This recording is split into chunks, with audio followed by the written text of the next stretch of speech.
Tell me about your business, ma'am, and you have been identified. My name is Judy Tony. This is the Fayetteville Community Service Center on 332 Old Wilmington Road. Some of the things that we do here, we feed every Monday and Wednesday from 9:30 until noon or until needed. Okay. We also provide free clothing and food for individuals. Any family that comes in from DSS, social service, whatever area, walk of life a person comes, we try to meet their needs. We also take care of the homeless, and taking care of the homeless or people that is in need, we also try to do the very best for them as far as getting them to DSS, providing their food stamp, helping them fill the forms out, getting them off the street. If they have family members, we try to contact the family members.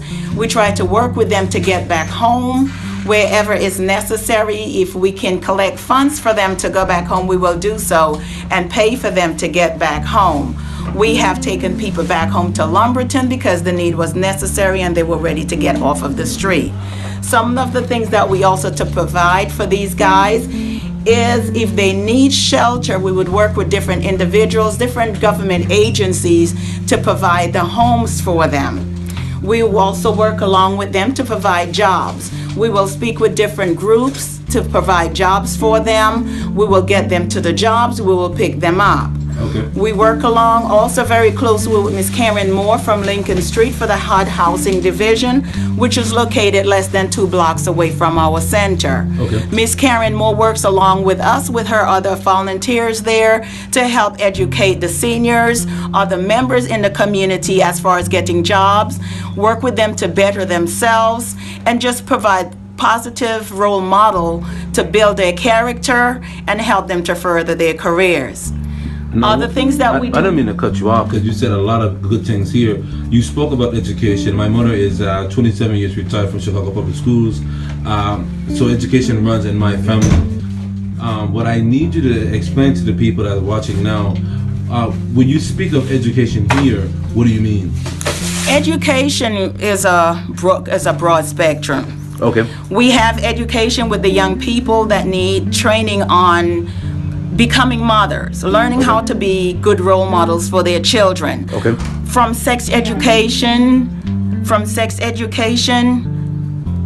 on. sex education. Well, we're going to take a quick look at you because she's trying to get her into the field, so she might as well be in it. Miss, are you ready to speak here? It's too late. You're already live. I don't worry about it. What is your name? My name is Lou Dove, and I am a volunteer at the center. Okay. I work with Miss Judy, providing help to those that are in our community. Okay. I was just saying that parenting, we offer parenting education. Okay. Especially through our Father's Initiative. Okay. Which offers to single parent fathers education on how to be better fathers, because that's one of the things that plague our communities, that yes. A lot of our young black men are growing up without fathers. So it's really important that we address those kinds of things, because the center is looking towards giving people, not just giving to people, but also giving them tools how to be to better their own lives. Okay. And I think that's a very good one. I have to let you know I did get my master's in sociology, and I can understand how important fatherhood would be for the community, especially a minority community. The fact that you even have a program set for fathers speaks volumes to what you're doing here. Is there anything you want to add to what she's saying here? Well, what she just said concerning the Fathers Day program is coming up in June, okay. June 18th. We're working again, like I said, with Ms. Karen Moore and her staff down on Lincoln Street. This will be another event that we did last year with them, trying to build positive role models for the fathers, for young men, letting men be aware of it's not just about motherhood, but fathers have a strong part to play in the development of the society, especially the black man. Okay. They need to know it's an important thing to embrace, give them good positive skills, learning early on in life, finding a good job, being understanding in whatever department that they're in to do the best that they can. Okay. We may not be doctors, we may not be lawyers, but whatever our hands, as the Lord tells us, do it to the best that you can. The young people, middle-aged individuals that we run into that sleeping under the bridges, you don't know where they have come from. We've listened to a lot of their stories. Yes, yes. And it's heartbreaking. When we provide services to these individuals, we're not trying to go there day after day, week after week, and leaving them in the same predicament that we found them in. Okay. What we are geared to do is to help them get from point A, gradually get them to point B, and get them all the way to point E, D, and just get them on their feet that they can now be their own fisherman. Yes, yes. And then in return teach someone else how to get on their feet. Okay. We would love to see these guys rise up and become back a positive part in society. Amen. That is our goal. Our mission is not just to feed the physical, it's not to clothe the physical, but to feed and clothe the spiritual, the mental portion. It's a well-rounded balance is what we're here to seek. Those individuals that we have sent home, taken them off the street, got them back in school, got them back with their parents, the young women that we have counseled so they do not lose their children to the system. Okay. It's a wonderful thing when they come back and they have their school books and their supplies in their hands and say, guess what? I'm in school. That's what gives us joy. That's the most beautiful thing of all. When they can come back and say, listen, I've held this job for 2 months. I've got that job. That is such a rewardful thing when they can say that I've got this job. Look where I am now. And that is an awesome thing. You can't ask for a greater reward than that. I like this one. If you don't mind, if you can give us a quick walkthrough. I know you gave me one previous to before we get on live on the camera, but please, can you let the people know exactly what the operation is here? Well, starting with this back room here. Okay. This back room is where we have all our different items come in. Our clothing comes through this door. Our food comes through this door. Produce. Our produce, the food supply. assistance that we get from the government, Okay. everything comes through this So back it's like door. a loading dock. It's like a loading dock, Okay. exactly. And as you can see, we could use some help with renovations. Okay. Yes. This room is The sorting. just what it appears to be. Sorting. This room is the assorting room. Okay. We were blessed to get some donation from the Abney Chapel Church that we are affiliated with. They brought these bags of clothing into us on Saturday afternoon, which we will then filter through. So make sure that we have the absolute best thing for our guests, for the community when they do come in. Oh, okay. From this area, we then take the items to the front. Which we call our closet. Okay. This area is our kitchen. Okay. That is Miss Wonderful Blondell just waiting to start serving the food. Okay. And volunteers can serve here, yes? Volunteers can serve here. We also are under the court system where anyone can get community service hours. Great. That is accounted through the court. This is the clothing closet area. This is where the final clothing winds up. This is the distribution area for the clothing. Okay. We do accept all donations, anything that can be used in the household, anything that can be used outside. Okay.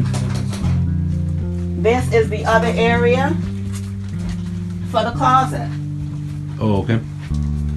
All items in this building is free.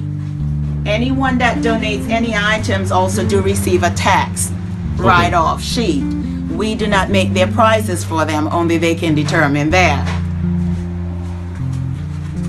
This area is the front area where everyone enters in from the outside. Okay. And as you can see, they're starting to gather, even though we do open at 9:30. Okay. So as they come in, they'll sign this sheet right here. Vernon Hart packed the bags, and they will put their notes of the items that they need. Most of the time when these gentlemen and the female comes, they're not just coming for themselves. They will come for a neighbor. Okay. They will come for their family members. They will come for an aide. They will come for the patients that they work with. Oh, So okay. what happens is they will take 3 plates. They may have 2 bags, which have 3, which winds up to be 6, because we cannot have that traffic, the amount of traffic at the front. It becomes a safety hazard. Okay. So they will come for their neighbors, like we stated. They will come for their friends. They will come for their children after they come home from school. Okay. So whatever it is that we do have, we try to make it be the best. We try to serve them with love, respect them where they're at. If they need assistance, like I said, we always try to be there. If we cannot provide that for them, we send them to the other agencies Okay. that can better assist them with that. It's a shared thing. We either call in the elite basketball team that works closely with us, Okay. the Haymon Presbyterian churches. We all just try to work together to do the best that we can, including the dental office on Wee Street. We have the health program fair that's coming up on the 30th. Okay. And everyone will be out there just working together, just having a fun time, just trying to give back to the community, educating them on good healthy eating, just trying to give them Healthy the best that we habits. can. Okay. It is a community effort. That's the beautiful thing about this place. This is a small building, as you can see, and we have limited space, but what we do have are people that are willing to help, that care about other people, Okay. and are willing to work. Our volunteers work 100% for free. No one is paid. There's no administrative dues. Anything you give to the center, every dollar you give to the center, everything you give to the center goes back to the people we serve. So it's 100% geared towards serving the people. So if you give here, if you donate here, be Yes, assured so that your many money people. and your materials will be given back to the people. Okay. We're self-funded. I said we're a non-profit organization, so everything that we do here comes from us, comes from the heart. It comes from those who care to give, that has that love and has that concern for individuals. We had 2 couples that needed to go home. They needed to go to Clearwater, Florida. We reached out to one of our church families, Miss Joan Daniels, and she and her husband instantly went ahead and provided that funds for them to go home. Okay. In doing so, this couple that they have helped has turned around, and we're still in contact. They have started the same process, that love and kindness that was shown to them. She has in return came into some funds from her mom passing, and she calls me and telling me how much good she's now doing because of what we have shown to them. And like I said, this is the blessing. This is the reward of things that we know that we can do for our community. And who we have here, the very special. Hello everyone, this is Rhonda Ruru from Rhonda's Rainbow Family of Dance, which I've just pulled up because they have a carload of donated food that Fresh Market always gets to us, and they are so good to us. They've been such a great blessing to us. So I guess now we will go out and we will start to unload these wonderful blessings that we just received. Yes. Okay. Well, let's go take a look at that. All right, follow us.